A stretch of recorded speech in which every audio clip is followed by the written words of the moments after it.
ഇതിന്റെ സത്യാവസ്ഥ വെച്ചൊന്നും അറിയുന്ന വേണം. ഞാൻ പോയി ഒന്ന് അന്വേഷിച്ച് നോക്കട്ടെ ആദ്യം. മൈജി ഫ്യൂച്ചർക്ക് ഇച്ചും പറ്റി അറിയാലോ. ചെരുപ്പ് കേൾക്കാൻ മറന്നല്ലോ. അത് സാരല്ല, കാൽമടാളൊന്നല്ലോ.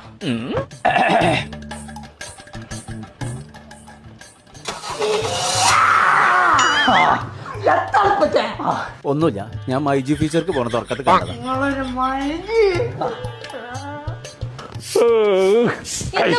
മേലിന് കുറുക്കനെ ഒളിയിട്ട മാറ്റൊരു സൗണ്ട് ആയിട്ടത് അന്റെ ഒരു ഒറ്റ കാരണാണത്. കോട്ടക്കുള്ള മൈജി ഫ്യൂച്ചർ വലുതാക്കി അവർക്ക് പോവാന്ന് ഇജ്ജനല്ലേ പറിച്ചിലോട്ട്. ഓഫറുള്ള സാധനങ്ങൾ നിങ്ങൾക്ക് വാണേനും ഇന്ന് മൈച്ചേക്ക് പോവാന്നുള്ളത് നിങ്ങൾ തന്നെയല്ലേ പറഞ്ഞതേ.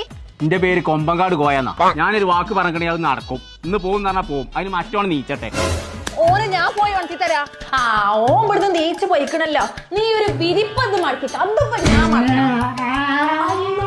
ഇതിനുള്ളിലുണ്ടായിന്നാ ഞാൻ അറിഞ്ഞിട്ടില്ലടാ. ഇപ്പൊ ചെന്നിട്ട് മൈജി ഫ്യൂച്ചർക്ക് പോവാൻ നിക്കണേച്ചുണ്ടെങ്കിൽ വേഗം പോരെ. ഈ മൈജി ഫ്യൂച്ചർ ഓഫ് റോഡ് മനസ്സാകപ്പെട്ടു.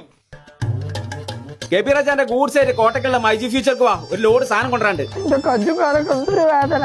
അറിയാതെ പറ്റിയതാടാ. വാഷിംഗ് മെഷീൻ കിടാത്ത നന്നായി പുറത്ത്